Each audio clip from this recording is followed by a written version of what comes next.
مال کے ڈوبنے کے، تباہ ہونے کے جتنے بھی خوف ہوتے ہیں نا، وہ سارے شیطان کی طرف سے ہوتے ہیں۔ اور یہ خوف تب پیدا کرتا ہے جب آپ اپنے مال کو اللہ کے راستے میں خرچ کرنے لگتے ہیں۔ جب آپ بے حیائی کے کاموں میں مال خرچ کریں گے تو وہ اس کو مزین کر کے آپ کے سامنے پیش کرے گا۔ الشیطان یعیدکم الفقر ویأمرکم بالفحشاء، تم سے فقر کا وعدہ کرتا ہے۔ جب آپ اللہ کے راستے میں مال خرچ کرنے لگتے ہیں نا تو طرح طرح کے وسوسے پیدا کرتا ہے، تو اتنا مال اللہ کے راستے میں خرچ کر رہا ہے، تیرا تو فلاں کام بھی باقی ہے، تیرے گھر کی فلاں ضرورت باقی ہے، تیرے بچوں کی فلاں ضرورتیں ہیں، تیرا بعد میں کیا بنے گا، کل کا کیا بنے گا۔ مختلف قسم کے خوف دل میں پیدا کرتا ہے تاکہ انسان اپنے مال کو اللہ کے راستے میں خرچ نہ کرے۔ لیکن کیا کرتا ہے، وَيَأْمُرُكُمْ بِالْفَحْشَاء، جہاں پہ بے حیائی کا کام ہو نا تو وہاں مزین کر کے پیش کرتا ہے، یار یہی یہاں پہ پیسہ خرچ کرنے کی اصل جگہ ہے، تیرا نام بنے گا، تیری عزت ہوگی، تیری شہرت ہوگی، تو وہاں مزین کر کر کے نا شیطان وہاں پہ پیسہ لگواتا ہے جہاں پہ تیرا مال تباہ و برباد ہو رہا ہوتا ہے۔ اور اس کے مقابلے میں جو تیرا رب ہے نا، اللہ، جو تجھے مال دے رہا ہے، جس نے امانت کے طور پر تجھے دنیا کا مال دیا ہے، وہ مال تجھ سے چھین بھی سکتا ہے۔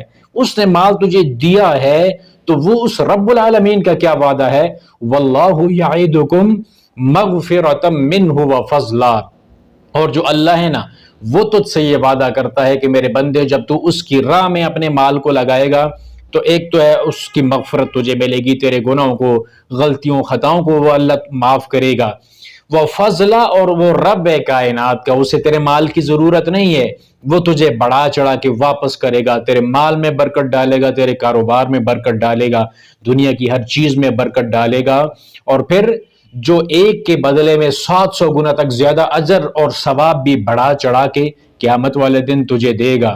وہ رب ہے، اسے تیرے مال کی ضرورت نہیں ہے، وہ تجھے واپس لٹا کے سارا کچھ واپس لٹائے گا۔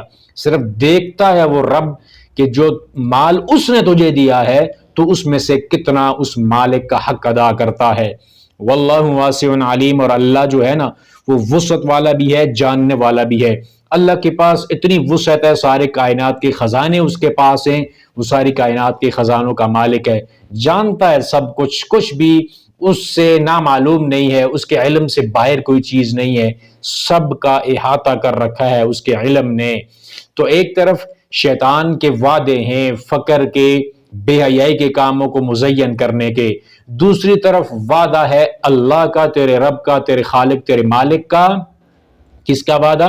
مغفرت کا، اللہ کے فضل کا، اس اللہ کی وسعتوں کا، اور اس اللہ رب العالمین کی بے شمار نعمتوں کا۔ تو پھر بتا، ادھر ہے تیرا اللہ، تیرا الہ، اس طرف شیطان ہے، تو بتا پھر تو کس کا ساتھ دے گا؟ یہ تو نے خود فیصلہ کرنا ہے۔